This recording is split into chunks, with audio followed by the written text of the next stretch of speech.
हिंदू धर्म में नारियल का विशेष महत्व है। नारियल के बिना कोई भी धार्मिक कार्यक्रम संपन्न नहीं होता है।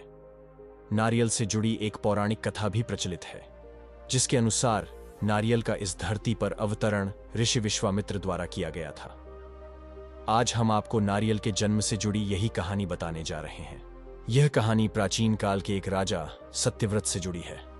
सत्यव्रत एक प्रतापी राजा थे, जिनका ईश्वर में संपूर्ण विश्वास था।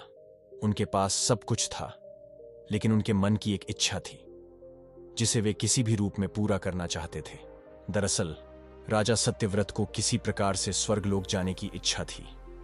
वह अपने जीवन में कम से कम एक बार स्वर्गलोक के सौंदर्य को देखना चाहते थे, लेकिन उन्हें इसका मार्ग नहीं पता था।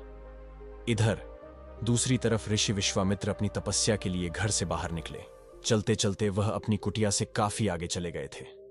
काफी समय बीत गया, लेकिन वह नहीं लौटे। इस कारण उनका परिवार भूख और प्यास से तड़प रहा था।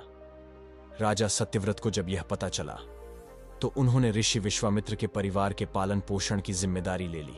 जब ऋषि विश्वामित्र वापस लौटे, तो उनके परिवार वालों ने राजा की अच्छाई बताई। वे राजा से मिलने उनके दरबार पहुंचे और उनका धन्यवाद किया। शुक्रिया के रूप में राजा ने ऋषि विश्वामित्र द्वारा उन्हें एक वर देने के लिए निवेदन किया। ऋषि विश्वामित्र ने भी उन्हें आज्ञा दी। तब राजा बोले कि वो स्वर्गलोक जाना चाहते हैं। क्या आप अपनी शक्तियों का सहारा लेकर मेरे लिए स्वर्ग जाने का मार्ग बना सकते हैं? अपने परिवार की सहायता का उपकार मानते हुए ऋषि विश्वामित्र ने जल्द ही एक ऐसा मार्ग तैयार किया जो सीधा स्वर्गलोक को जाता था। राजा सत्यव्रत खुश हो गए और उस मार्ग पर चलते हुए जैसे ही स्वर्गलोक के पास पहुंचे ही थे कि स्वर्गलोक के देवता इंद्र ने उन्हें नीचे की ओर धकेल दिया। धरती पर गिरते ही राजा ऋषि विश्वामित्र के पास पहुंचे और रोते हुए सारी घटना का वर्णन करने लगे। देवताओं के इस प्रकार के व्यवहार से ऋषि विश्वामित्र भी क्रोधित हो गए, परंतु अंत में स्वर्गलोक के देवताओं से वार्तालाप करके आपसी सहमति से एक हल निकाला गया। इसके मुताबिक राजा सत्यव्रत के लिए अलग से एक स्वर्गलोक का निर्माण करने का आदेश दिया गया। यह नया स्वर्गलोक पृथ्वी और असली स्वर्गलोक के मध्य में स्थित होगा, ताकि ना ही राजा को कोई परेशानी हो और ना ही देवी देवताओं को किसी कठिनाई का सामना करना पड़े। राजा सत्यव्रत भी इस सुझाव से बेहद प्रसन्न हुए, किंतु ना जाने ऋषि विश्वामित्र को एक चिंता ने घेरा हुआ था।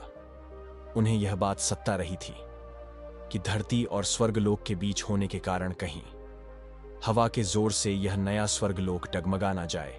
यदि ऐसा हुआ तो राजा फिर से धरती पर आ गिरेंगे।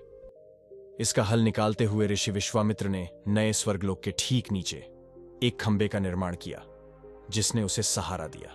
माना जाता है कि यही खंबा समय आने पर एक पेड़ के मोटे तने के रूप में बदल गया और राजा सत्यव्रत का सिर एक फल बन गया।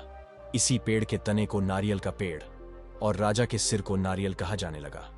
इसीलिए आज के समय में भी नारियल का पेड़ काफी ऊंचा और नारियल ऊंचाई पर लगता है।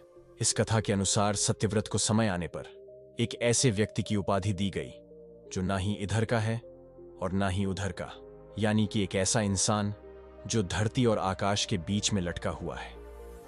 अगर आपको ये वीडियो अच्छी लगी है तो इसे अपने दोस्तों में शेयर जरूर करें। ऐसी ही और वीडियो को देखने के लिए हमारे चैनल को सब्सक्राइब जरूर करें और बेल आइकन को दबाना ना भूलें। वीडियो को अंत तक देखने के लिए आपका धन्यवाद।